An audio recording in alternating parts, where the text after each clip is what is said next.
30대 이혼녀입니다. 얼마 전까지 쉽지 않은 시간을 보내고 갓난 딸아이와 함께 겨우 일상을 회복 중이에요. 제 사연도 라디오에 보내보고 싶었는데 직장 복직을 하기까지 얼마 남지 않은 휴식 시간에 올려보는 게 좋을 것 같아서 컴퓨터를 켜게 되었습니다. 시간 여유 되신다면 제 이야기 한번 들어봐 주세요. 저랑 남편은 같은 회사에서 사내 연애로 만나 결혼을 하게 되었습니다. 서울에서 일을 해서 서울로 신혼집을 구하고 싶었는데 생각보다 돈 많이 들어서 경기도로 이사를 했어요. 그참에 저랑 남편 직장도 이직을 하게 되었죠. 그 탓에 같은 회사를 다니던 저희가 갈라진 셈이기도 했습니다. 혼자서 서울살이 할 때보다 둘이서 같이 집 구해 서울살이를 하는 것이 확실히 더 어려운 것 같더라고요. 그래도 경기도 생활이 나쁘진 않았어요. 다만 대중교통 이용이 너무 힘들었습니다.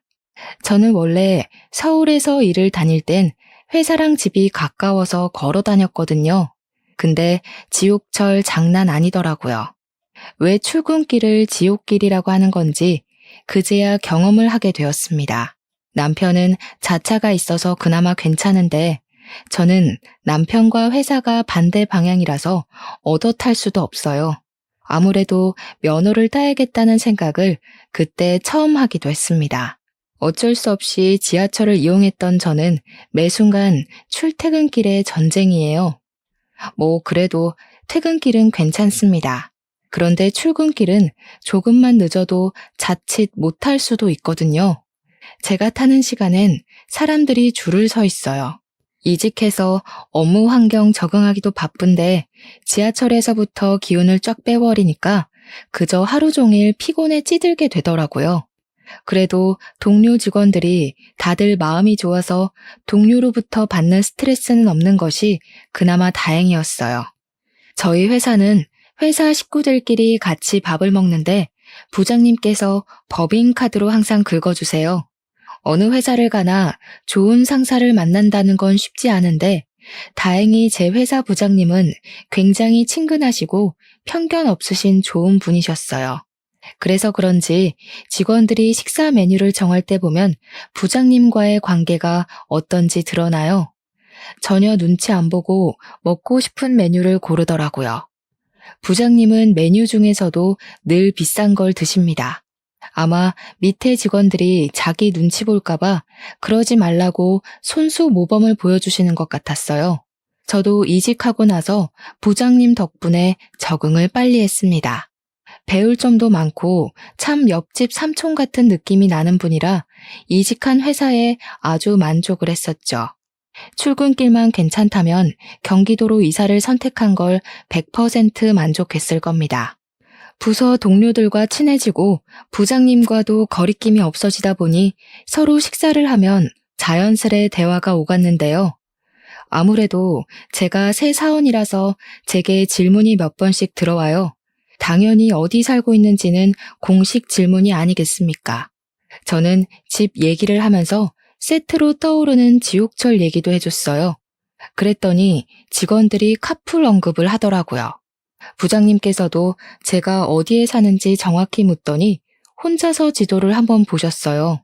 그리곤 제게 회사 가는 길이 우리 집을 거쳐가는 방향이니까 출근길에 태워주겠다고 하는 겁니다. 처음엔 그 얘기를 듣고 좀 당황했어요. 부장님과 친해졌다고는 하지만 단둘이 차를 타고 출근을 할 정도는 아니었거든요. 그래서 어색하게 웃으며 괜찮다고 상황을 모면하려고 했는데 알고 보니 부장님 차를 타고 출근하는 사원들 몇 명 더 있더라고요. 우리 부서에도 여직원 한 분이 타고 다닌다고 저보고 같이 합석하라고 하는 거 있죠. 그래서 저도 마음이 놓였고 그때부터 부장님 차를 얻어 타고 출근을 하기 시작했습니다. 부장님 차에는 저랑 부장님을 포함해서 여직원 2명, 남직원 3명이었어요. 만석이었지만 지옥철에 비하면 천국이나 다름없는 출근이라 얼마나 좋았는지 모릅니다.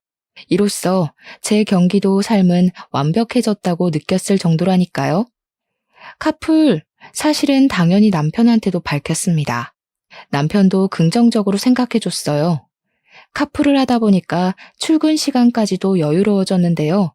남편이랑 같이 아침밥을 겸상할 수 있어서 그것도 얼마나 좋았는지 몰라요. 그렇게 무난한 일상을 보내던 어느 날이었습니다. 주말에 마트 갈 일이 있어서 남편이랑 같이 움직였는데요. 남편 차 조수석에 올라탔는데 조수석 좌석이 제가 늘 앉았던 느낌과 다르게 조정되어 있더라고요. 남편한테 혹시 여기 누가 탄 적 있냐고 물었더니 남편이 아침에 동료 직원을 카풀한다고 하는 겁니다. 카풀한다고? 왜 말 안 했어? 언제부터 했는데? 뭐, 바빠서 말한다는 게 까먹은 거지. 그 직원도 너처럼 지하철 때문에 골치 아프다길래 어차피 가는 길이라 내가 태워준다고 했어. 남편은 제 질문에 심드렁한 태도를 보이면서 자꾸 주제를 돌리려고 딴말을 시전했습니다. 그 모습이 너무 부자연스러워 보였어요. 그렇다고 제가 딱히 뭔 말을 더 할 게 없어서 그냥 그렇게 상황이 넘어가긴 했습니다. 그래도 영 찝찝함이 가시지 않길래 그 뒤로 남편을 유심히 주시하게 되었어요. 그대로 며칠이 더 흐른 후 저는 우연히 남편 폰을 볼 기회가 있었습니다. 남편은 잠금을 귀찮아하는 타입이라 늘 풀려 있어요. 남편 잠깐 자리 비웠을 때 채팅창을 들어가 봤더니 가장 최근 대화창에 의문의 여자 프로필이 있더라고요. 그 여직원과 대화를 많이 한 것 같길래 눌러봤어요. 그렇게 저의 찝찝함은 최대치로 상승해버렸습니다. 대화 내용을 보니까 남편이 카풀해준다는 동료 직원이 여직원이더라고요. 물론 단순히 남편과 같이 출근하는 직원이 여직원이라서 제가 이러는 게 아닙니다. 그 여직원과 나눈 대화 내용이 기분 나빠서 그래요. 서로 주고받는 대화가 연인이라 해도 만무할 만큼 너무 알콩달콩 하더라고요. 여직원이 무슨 아침에 간단한 과일이나 간식, 커피를 챙겨온다고 하면 남편이 눈웃음 보내면서 너무 좋다고 그 어린 여직원을 칭찬하고 띄워주고 난리인 거 있죠. 제일 마지막에 한 멘트에는 심지어 여직원이 남편에게 하트 이모티콘까지 보내놓은 거 아니겠습니까? 대리님, 내일 봬요. 제 꿈꾸세요. 이런 말을 왜 하는 걸까요? 거기에 남편은 또 뭐라고 답해놓은 줄 아시나요? 결혼하고 나서 저한테는 생전 이모티콘 안 써주던 남편이 그 여직원에게는 사랑의 총알을 쏘는 이모티콘을 보내놨네요. 이건 남편에게 안 물어볼 수가 없어서 저는 당장 남편에게 가서 숨기지 않고 남편에게 물어봤어요. 당신 카풀하는 직원이 여직원이었어? 왜 말 안 했어? 그 여직원이랑 단둘이 출근하고 있는 거야? 설마 퇴근도 같이 해? 내 폰 봤냐? 왜 남의 폰을 함부로 보고 난리야? 카풀하는 게 뭐? 그래 한다. 너도 카풀하면서 뭘 그렇게 정색해? 너는 되고 나는 안 돼? 내가 남직원이랑 단둘이 타고 다니니? 둘이 대화한 거 보니까 그 여직원이랑 아주 신혼부부가 따로 없던데? 같이 출퇴근하는 거면 차만 얻어 타면 되지. 뭐하러 도시락을 싸고 커피를 챙겨오고 난린데. 그리고 당신 회사는 사원이 대리한테 내 꿈꾸라고 그러니? 막 하트 보내고? 아, 좀. 지금 하고 싶은 말이 뭔데? 내가 바람 피운다는 거냐? 야, 너 그거 정신병이야. 내가 무슨 스킨십을 했냐? 모텔을 갔어? 누가 보면 의부증이라고 보겠네. 이상한 소설 좀 쓰지 마. 무슨 말도 안 되는 소리라고 있어. 남편은 제게 성질을 와락 내면서 쌍욕까지 했습니다. 제가 여러 번 물은 것도 아니고 그날 처음 한번 물어본 거였어요. 그런 저를 정신병 취급까지 하는 남편에게 저도 서운하더라고요. 남편이 제게 해준 해명은 하나도 와닿지가 않고 시원하게 찝찝함이 사라진 것도 아닌데 되레 욕을 먹어버렸으니 남편이 너무 미웠습니다. 한편으로는 제가 본 의심스러운 정황이 사실일지도 모른다는 생각에 겁도 났어요. 그래서 그날은 저도 화가 나고 눈물 나서 서울에 있는 친정집으로 가버렸습니다. 부모님이 갑자기 찾아온 저를 보고 놀랐고 저는 굳이 남편과 있었던 일을 안 숨기고 얘기해줬어요. 난감했던 부모님은 제가 친정에 있다는 걸 몰래 남편에게 연락해서 알려줬나 보더라고요. 그날 밤에 남편이 찾아왔는데 친정 부모님께 줄 선물하고 제 것도 챙겨서 온 겁니다.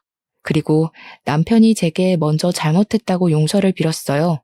내가 미안해. 그래도 이렇게 갑자기 친정으로 와버리면 어떻게 해.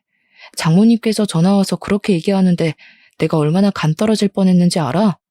남의 집 귀한 딸내미 흠집냈다고 생각하실까봐 얼마나 노심초사했다고. 당신이 생각하는 그런 거 진짜 아니야. 그 여직원이 애교가 많아서 그랬을 뿐이야. 그 여직원이 애교 많고 안 많고가 중요한 게 아니잖아. 당신이 그걸 왜 받아주고 있냐고. 당신은 내가 다른 남자랑 하트 이모티콘 주고받고 아침마다 둘이서 도시락 까먹고 하면 좋겠어? 당연히 싫지. 상상만 해도 질투나네. 미안하다. 내가 입장 바꿔서 생각해봤어야 했는데 실수했어. 다신 안 그럴 테니까 그만 집에 돌아가자. 그럼 약속해. 카풀하지 않기로. 나도 다시 지하철 타고 다닐 테니까 당신도 이제부터 혼자 다녀. 아무도 카풀하지 마. 좀 유치하다 생각하실 수도 있지만 이렇게 확실히 싹을 잘라놔야 다음에 더 큰 문제가 안 생긴다고 생각했어요. 다행히도 남편은 제 입장을 이해해줬고 카풀도 안 하겠다고 수긍해줬습니다. 그래서 저는 그날 밤늦게 남편과 신혼집으로 돌아갔어요. 우린 그렇게 잠깐의 위기를 넘기고 무난하게 또 잘 살았습니다. 제 출근길은 다시 지옥철이 되었지만 다니다 보니 익숙해져서 괜찮았어요. 또 대중교통 이용하니까 생활 운동도 되는 것 같고 좋더라고요. 그러던 어느 날 제가 남편 차 트렁크에 볼 일이 있어서 남편 차키를 대신 들고 남편 차를 찾은 날이 있었는데요. 할 일을 하다가 우연히 조수석 방향을 보게 됐어요. 그런데 조수석 좌석이 좀 이상한 겁니다. 하던 일을 멈추고 조수석으로 가서 확인을 해봤더니 조수석 등받이가 뒤로 확 젖혀져 있는 거 아니겠어요? 조수석이 젖혀져 있을 일이 뭐가 있을까요? 제가 운전을 안 해서 운전자 행동에 대해 잘 아는 건 아니지만 조수석을 완전히 젖힐 만한 일이 뭐가 있나요? 알고 계시면 코멘트 좀 부탁드립니다. 어쨌든 제가 몰라서 그럴 수도 있지만 일단 저는 그게 이해가 안 되었다는 거예요. 그래서 남편한테 가서 또 따지듯이 물었습니다. 왜 조수석이 뒤로 넘어가 있냐고 말이죠. 아, 운전하다가 피곤해서 갓길에 차 대고 눈 좀 붙였어. 운전하다가 졸리면 조수석에서 그렇게 자는 운전자들 많아. 그럼 운전석을 넘겨서 자면 되는 거 아닙니까? 왜 불편하게 조수석까지 넘어와서 자는 거죠? 이해 안 되는 부분은 여전히 많았지만 괜히 더 질문했다가는 싸울까봐 넘어가야 했어요. 솔직히 설마 또 카풀하고 있냐고 여자랑 딴짓한 거 아니냐고 묻고 싶었거든요. 근데 참았어요. 근거 없이 남편을 몰아붙이고 싶진 않았습니다. 그 일은 그냥 그렇게 넘어갔어요. 바쁘게 살다 보니까 애매한 건 오래 못 붙들고 있고 금세 까먹게 되더라고요. 그렇게 시간이 흐르고 가족 여행을 가는 날이 왔는데요. 저랑 남편은 결혼 때부터 적금을 모아서 훗날 가족 여행을 가자고 계획을 했었습니다. 벌써 적당 금액이 맞춰졌고 덕분에 가족 여행을 실현할 일정을 잡을 수 있었어요. 이번 여행은 해외로 가는 거라서 친정이랑 시댁을 다 모아서 떠나기로 했습니다. 그래서 이미 한 달 전에 티켓이랑 호텔, 식당 등등 다 예매를 마친 상태였어요. 적금에서 남는 돈으로는 시댁이랑 친정에 캐리어 한 대씩 사드렸고 기분 내시라고 옷도 사드렸어요. 양가 부모님은 물론 저도 들떠서 오랜만에 쇼핑도 많이 했습니다. 그런데 이렇게 끌어오른 기분을 단번에 차게 식도록 만든 당사자가 있었는데요. 바로 제 남편이었습니다. 남편이 가족 여행 떠나기 일주일 전에 갑자기 자기는 여행을 못 가겠다고 하는 겁니다.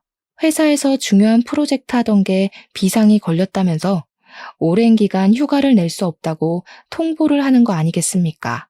진짜 미안해. 나도 이렇게 될 줄은 몰랐어. 근데 프로젝트 일이라서 안 할 수도 없고 여행 경비 조금 더 보태서 내가 당신 계좌로 보내놓을 테니까 돈 생각하지 말고 마음껏 쉬다 와. 진짜 미안해. 아쉽다. 같이 가면 좋을 텐데. 하필 타이밍이 그렇네. 어쩔 수 없지. 시댁에는 자기가 말씀드려. 우리 집엔 내가 말할게.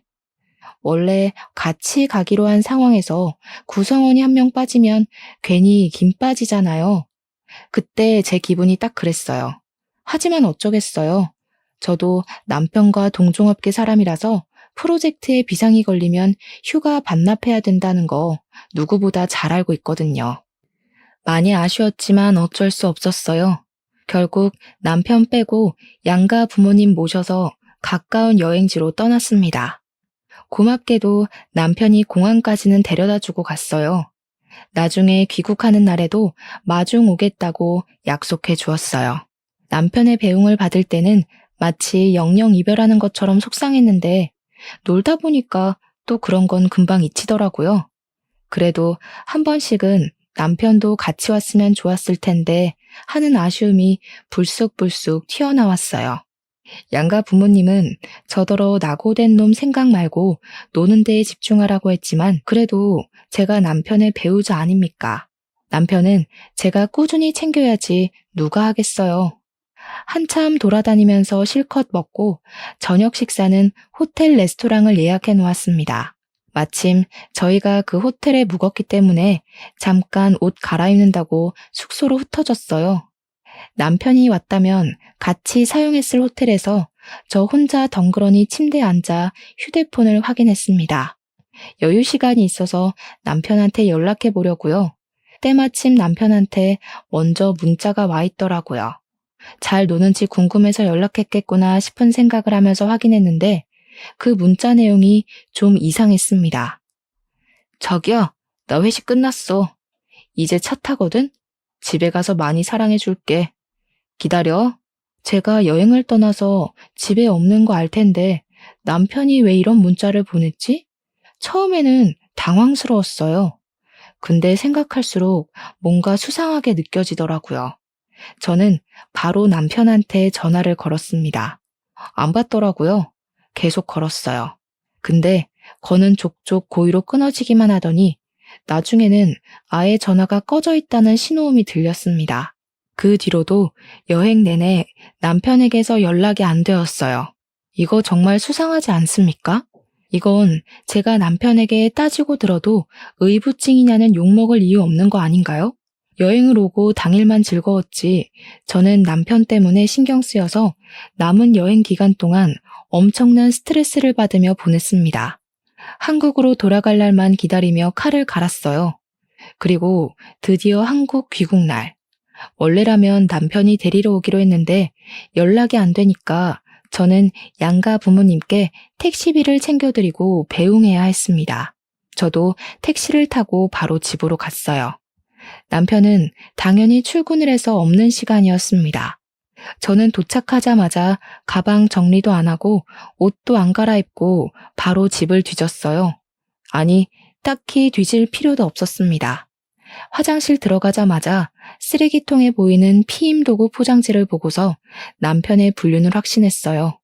남편이 평소 청소하는 걸 잘 못해서 제가 가족여행 가기 전에 쓰레기를 한번 싹 다 정리해주고 갔거든요. 근데 갔다 왔더니 저도 모르는 껍데기가 떡하니 있네요? 이거 완전 증거물 아닙니까? 단단히 화난 저는 남편이 퇴근하는 시간까지 씻지도 않고 기다렸다가 마주했어요. 슬그머니 들어온 남편은 제가 무어라 한마디 하기도 전에 제 앞으로 다가오더니 다짜고짜 무릎을 꿇었습니다. 밑도 끝도 없이 미안하다고만 하길래 그런 식으로 상황을 무마하려는 것 같아서 제가 구체적으로 물었어요. 대체 그 문자 뭐냐고, 나 몰래 바람 피우냐고 따지면서 꼬치꼬치 캐물었습니다. 그랬더니 남편이 제가 여행 가 있는 내내 마땅한 변명거리를 못 찾았던 건지 끝내 불륜 사실을 인정했어요. 미안해 여보. 내가 진짜 정신 나갔었나 봐. 잠깐 현혹되었던 거지 절대 진심 같은 건 없었어. 무슨 말을 해도 여보한테 핑계로 들릴 거 아니까 말도 제대로 못하겠는데 나 진짜 한 번밖에 안 했어. 뭐? 지금 그걸 변명이라고 해? 이런 식으로 행동해놓고 지난번에 나더러 의부증이니 정신병이니 그랬던 거냐? 그때 그 카풀 여직원이랑 바람 피운 거지? 그년이랑 나 몰래 계속 카풀도 했지? 그건 진짜 아니야. 카풀은 당신이랑 약속했을 때 진작에 끝냈어.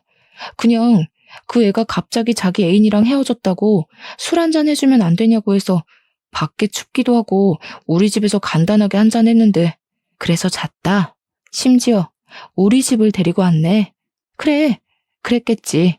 그랬으니까 미처 뒤처리도 제대로 못하고 나한테 걸렸겠지. 나 더 이상 당신이랑 할 말 없어. 그냥 이혼하자. 더 말 안 하고 자리에서 일어나는 저를 남편이 급하게 붙잡았습니다. 처음에 한 번 봐줬으면 됐지. 뭐가 예쁘다고 두 번씩이나 봐주겠나요? 꼴도 보기 싫어서 저는 남편을 무시하고 친정에 전화했어요. 이혼하겠다고 말이죠. 그러고는 시댁엔 남편더러 말하라고 했습니다.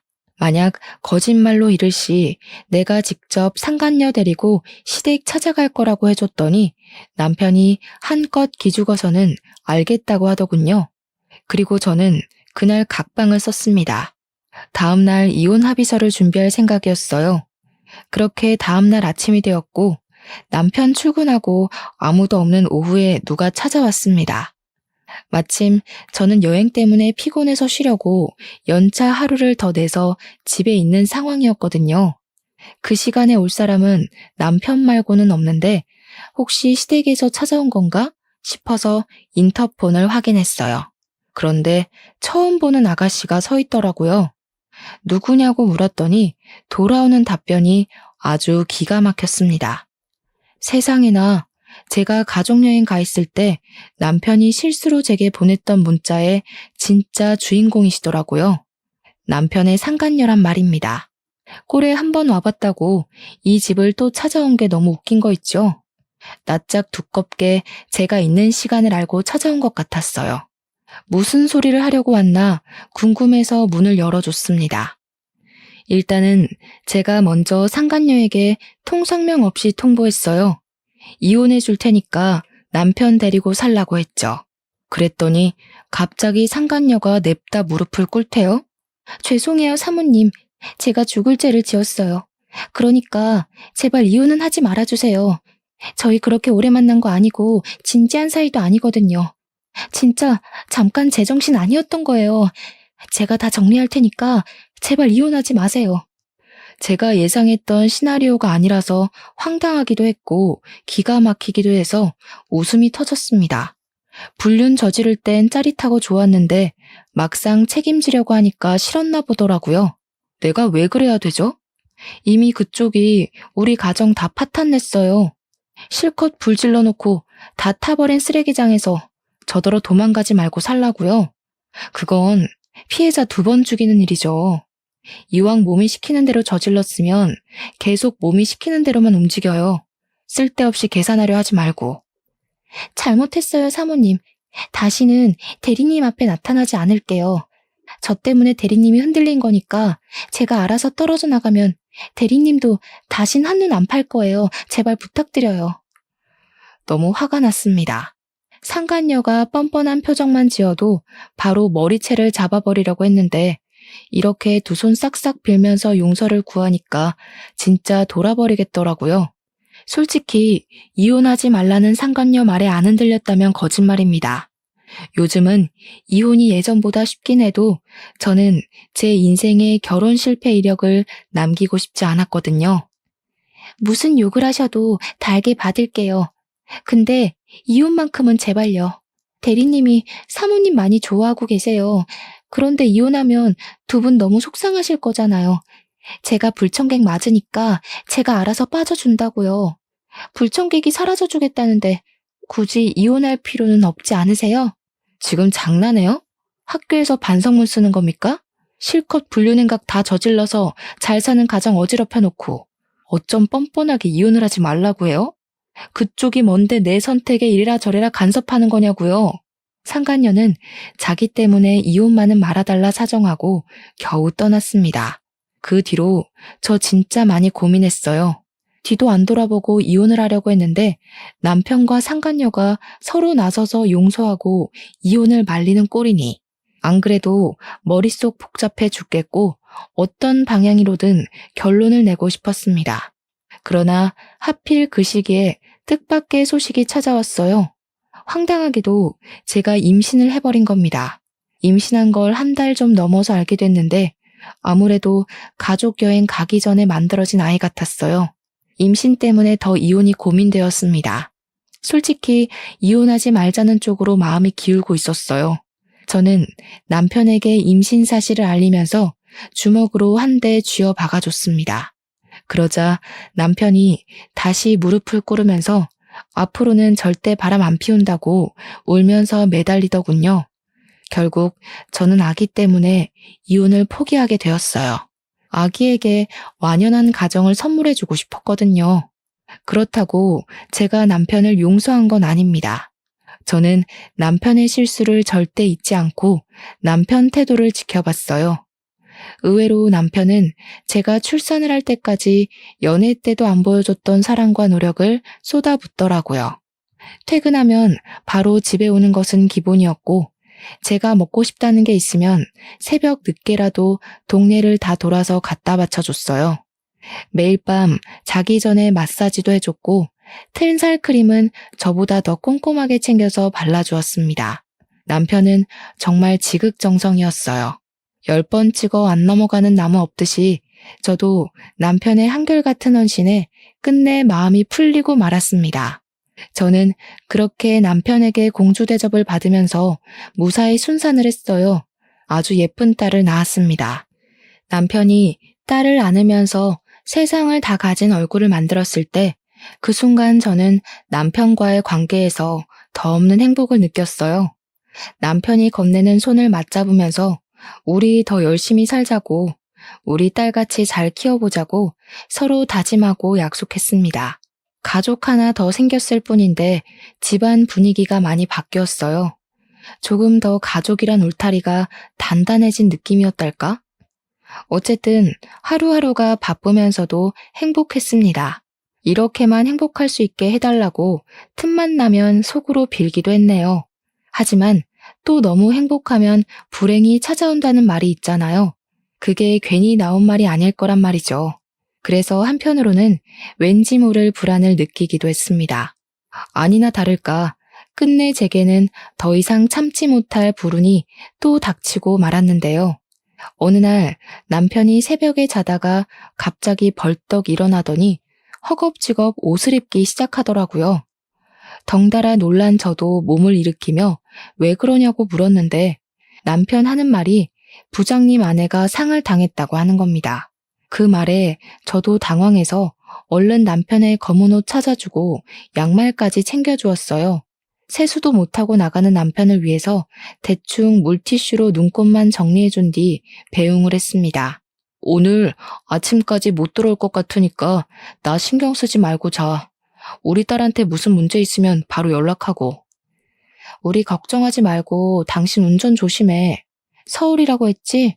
이 새벽에 언제 거기까지 가냐. 졸릴 것 같으면 차에 있는 껌 꼭 씹어. 남편은 제게 걱정 말라고 괜히 깨워서 미안하다며 제 이마에 뽀뽀를 해주고 나갔습니다. 그렇게 치밀하게 준비해서 나가더니 결국 이 모든 게 거짓말이란 걸 알았을 때 정말 괴로웠어요. 알고 보니까 남편이 그리 바쁘게 튀어나간 것이 부장님 아내 상이 아니라 상간녀 출산 때문이었더라고요. 그걸 제가 어떻게 눈치챘는지 말씀드릴게요. 급하게 나간 남편 때문에 잠이 깬 저는 우리 딸이 잘 자는지 살피다가 일찍 깬 김에 세탁기 예약 맞추려고 빨래 뒤졌거든요. 근데 그 순간 낯선 냄새가 코로 훅 들어오더라고요. 저도 남편도 누구도 쓰지 않는 향수 냄새였습니다. 그래서 저는 그 옷을 찾아 일일이 냄새를 맡아봤고 유독 심하게 냄새가 나고 있는 남편의 등산복 바지를 발견했어요. 바로 그 옷 뒤졌는데 뒷주머니에서 웬 영수증이 있길래 살펴보니까 상표가 어느 산부인과더라고요. 그때 저는 잊고 있던 과거의 트라우마가 바로 도졌습니다. 제가 남편의 부장님을 모르는 게 아니거든요. 남편이 신혼 때에 직장 사람들을 집으로 데려온 적이 있어서 안면을 튼 사이입니다. 그래서 저는 확인을 하고 싶었어요. 그렇다고 늦은 새벽에 민폐를 끼칠 순 없어 뜬 눈으로 남은 새벽을 다 지샌 후에 다음날 아침까지 기다렸다가 일찍 부장님께 연락해봤습니다. 부장님 연락처는 남편 회사에 전화만 해도 부장님 책상으로 연결될 수 있었어요. 안녕하세요, 부장님. 저 김지훈 대리 와이프입니다. 남편 혼자만 보내서 죄송해요. 저도 같이 갔어야 했는데 딸이 있어서 못 가보고 이렇게 전화만 드려요. 아, 김지훈 대리 알죠? 근데 무슨 말씀이신지 이해가 잘 안 되네요. 김지훈 대리를 어디에 보냈다는 거죠? 오늘 연차를 낸 걸로 알고 있는데요. 네? 사모님께서 상을 당하셨다고 들었는데 아닌가요? 저는 그때 부장님의 불쾌한 헛기침을 들었습니다. 역시 이 모든 건 남편의 핑계였다는 것이 밝혀진 셈이었어요. 남편에 대한 불륜을 확신했죠. 저는 바로 부장님께 사과를 드린 후에 남편을 어떻게 맞이할지 생각했습니다. 근데 나중에 오후 좀 넘어가니까 남편한테 따로 문자가 오더라고요. 문자를 보면서 진짜 온갖 정남이가 다 떨어졌어요. 남편은 지금 부장님이 너무 힘들어하셔서 동료들끼리 3일 내내 곁을 지켜주기로 했다며 외박한다고 하는 거 아니겠어요? 순간 기가 막혀서 웃음도 안 나왔습니다. 제 분노는 시간이 갈수록 최대치를 향해 올라갔어요. 가만히 앉아서 남편을 기다리고 있을 수만은 없겠더라고요. 짜증이 한가득 났던 저는 다음날 아침 딸을 데리고 제가 영수증에서 본 산부인과를 찾아갔습니다. 영수증 날짜를 보니까 산부인과를 방문한 지 얼마 안 된 것 같던데 혹시 상간녀와 남편에 대한 정보라도 얻을 수 있을까 싶어서 찾아갔어요. 와, 그런데 정보는 무슨 그냥 남편이 거기에 있더라고요. 병원 직원들에게 상간녀 이름을 물어보니 그 즉시 병실 호수를 알려주는데 그 순간 숨이 턱 막혔습니다. 직원들이 알려준 곳으로 가서 문 열었는데 우습게도 둘 다 아직 꿈나라인 거 있죠? 들어가서 제대로 구경해보니까 여자 얼굴은 좀 낯익더라고요. 누군가 했더니 지난번에 저한테 이혼하지 말랬던 그년 아니겠습니까? 두 사람 꼬락서니가 기가 막혀서 그걸 그대로 지켜보기가 싫었어요. 저는 바로 주위에 있는 가습기 물 뽑아서 자고 있는 남편 얼굴에 확 들이부어 버렸습니다. 남편이 쌍욕하면서 깜짝 놀라 깨더니 저를 발견하곤 더 놀란 얼굴을 했어요. 순식간에 산만한 분위기에 상간녀도 잠에서 깼습니다. 상간녀 또한 저를 알아보곤 꽤나 당황하더라고요. 저를 보면서도 꿀먹은 벙어리처럼 아무 말도 못하는 그들을 향해 저는 참아왔던 분노를 터뜨렸습니다. 야, 당신 내가 이혼하자고 할 때 왜 잡았니? 니녀는 내가 이 새끼 가지라고 했을 때 왜 싫다고 밀어냈어? 그래놓고 지금 이거 뭐 하자는 건데? 사람 속 뒤집어 놓는 악침이라도 있는 거야? 둘이 그게 통해서 계속 만났던 거냐? 이 쓰레기들이 보자 하니까 사람 바보 만드네? 여보, 어떻게 여기를 알고 왔어? 아니, 지금 여보가 오해한 거야. 내가 나가서 설명해 줄게. 몸도 성치 않으면서 애까지 데리고 이런 데로 오면 어떡해. 남편은 당황해서 많이 흥분한 저를 밖으로 내보내려 했습니다. 저는 그런 남편의 손길을 뿌리친 뒤 귀싸대기를 시원하게 날려주었어요. 그러고는 재차 이혼을 통보해 줬습니다. 그러니 남편이 또다시 제 앞에 무릎을 꿇더군요. 이제 보니까 저와 남편의 관계가 마치 쳇바퀴 돌듯 제자리를 계속 돌고 있다는 걸 그때야 느꼈습니다. 내가 잘못했어. 쟤랑 따로 살림 차릴 생각은 전혀 없었어. 갑자기 애가 생기는 바람에 그냥 애 낳는 것만 봐주고 연 끊으려고 했다고. 나한테는 당신이랑 우리 아윤이밖에 없어. 믿어줘. 와, 이거 정말 정신 나간 놈이네. 나한테 정신병 어쩌고 하더니 너야말로 머리가 어떻게 된 거 아니냐? 즐길 거 다 즐기고 애까지 낳으면서 양쪽 살림하고 있던 주제에 나랑 내 딸을 입에 담아? 감히 그 더러운 입으로 우리 아윤이를 언급해? 야, 꺼져. 너 같은 쓰레기 다시 주워 담기 싫으니까 전현한테 꺼져버리라고. 안 돼, 여보. 나한테 쟤는 아무것도 아니라니까. 나 진짜 당신이랑 딸 위해서 잘해보려고 마지막으로 해결하러 온 거야. 그동안 내가 당신한테 얼마나 잘했는지 알잖아. 넌 날 호구로 보는 거니? 우리 아윤이 태어난 지 아직 100일도 안 됐거든? 근데 저 여자 이제 출산했잖아. 저 여자가 네 애를 임신했다는 게 뭔 소리겠어? 네가 나한테 잘하는 척 연기하면서 전현이랑 붙어먹고 있었단 소리 아니야. 남편이 개소리 시전하는 게 어처구니 없어서 소리를 빽 질러버렸습니다. 우리 딸이 놀라서 울길래 모자를 살짝 눌러서 귀를 막아주었어요. 그 와중에 남편은 빼도 박도 못하게 걸렸다고 생각을 했는지 금세 사색이 되어서는 이제 변명도 안 하고 잘못했다고 용서만 구하더군요.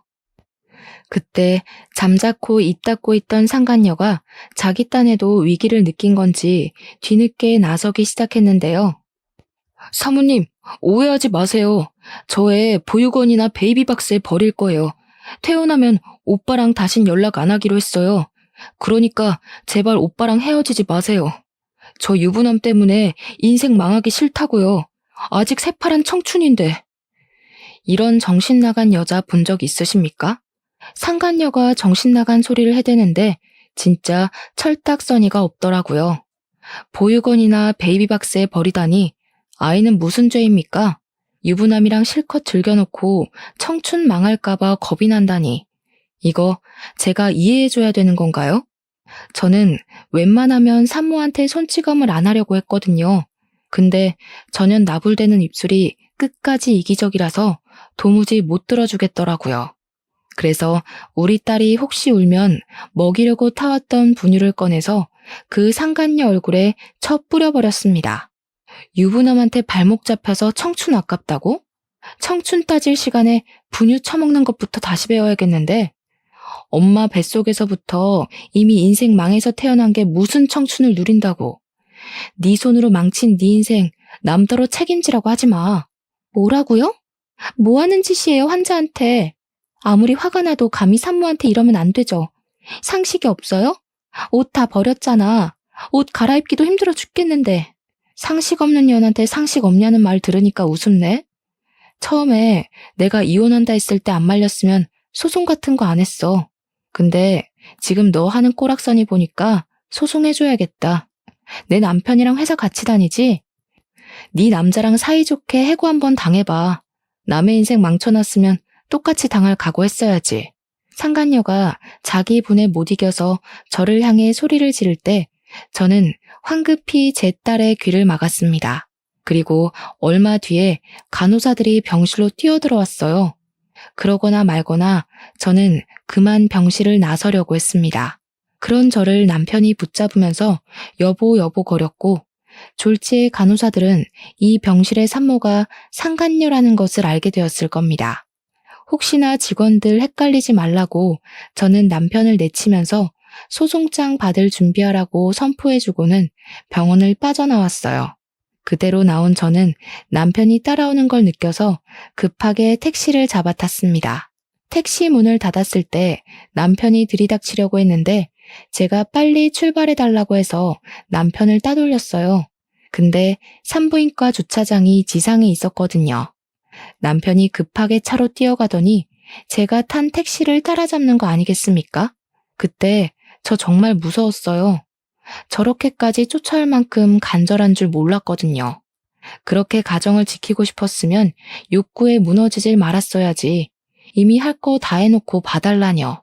제가 뭐 돌아가기만 하면 그 자리에 그대로 있는 고향 같은 존재입니까? 이젠 남편의 똑같은 패턴에 흔들려줄 생각이 없었어요. 아무래도 제가 남편의 불륜에 내성이 생겨버렸나 봅니다. 어쨌든 출발한 지 한 3분 정도 지났을 때도 남편이 계속 쫓아오고 있었어요. 전화를 해서 그만하라고 했는데도 남편은 다시 기회를 달라는 소리뿐이었습니다. 그리고 그 순간이었어요. 전화를 끊으려는데 수화기 너머로 쿵 하는 소리가 들리더라고요. 뭔가 싶어서 돌아봤더니 남편 마음이 급했는지 저를 쫓아온다고 빨간 신호를 어겨버린 겁니다. 그래서 횡단보도 건너는 사람 쳐버린 거예요. 그걸 보고 너무 놀랐는데 이 정신 나간 놈이 사람들 다 보는 상황인데도 저를 붙잡으려고 뺑소니 하는 거 아니겠습니까? 결국 저는 기사님한테 급하게 말씀드려서 택시를 세웠습니다. 택시에서 내렸더니 사람들이 남편 차를 우르르 쫓아와 남편을 붙잡는 상황이 발생했어요. 남편은 저를 따라 차를 세웠고 차에서 내리는 순간 사람들에게 붙잡혀버렸죠. 사람들은 남편을 잡아 끌면서 경찰에 신고를 했습니다. 사람을 쳐놓고 어딜 도망가냐고 쓰레기 취급을 당했어요. 그 와중에도 남편이 제게 얘기 좀 하자고 소리를 지르길래 저는 오히려 사람들한테 도움을 청했을 뿐입니다. 저놈이 저랑 우리 딸을 위협한다고 말이죠. 그랬더니 사람들은 남편이 더더욱 제 곁에 못 오도록 막아주었어요. 그 사이 112는 금방 나타나 남편을 바로 체포했습니다. 남편은 바로 연행되어 갔고 저는 남편 차에 치인 피해자가 걱정이 돼서 사고 횡단보도로 뛰어갔어요. 어느새 119까지 와서 피해자를 실었습니다. 그리고 저는 그 피해자가 저 때문에 사고를 당하게 된 것 같아서 끝까지 지켜봐주고 싶었어요. 보호자가 오기 전까지 구급차를 타고 함께 따라갔고 수술실 앞도 지키고 있었습니다. 피해자 가족들이 오시고 난 후에 집으로 돌아올 수 있었어요.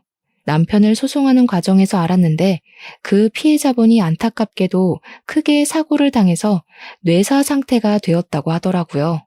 그래서 남편은 도주치상죄를 물어 징역 3년을 선고받았습니다. 거기다 저는 바로 이혼 소송과 상간녀 소송을 진행했고 정신적 손해배상과 양육비를 청구했어요. 남편은 수감 생활 3년을 마치고 나오더라도 어마어마한 빚 때문에 계속해서 감방에 사는 기분을 느낄 겁니다. 그런데 재판 과정에서 예상치 못한 죄명이 추가되는 바람에 남편의 형량이 더 추가되는 일이 발생했는데요. 남편이 재판받던 도중에 뺑소니 피해자가 결국 사망을 해버렸다고 해요. 그래서 남편은 총 7년의 징역을 선고받게 되었습니다.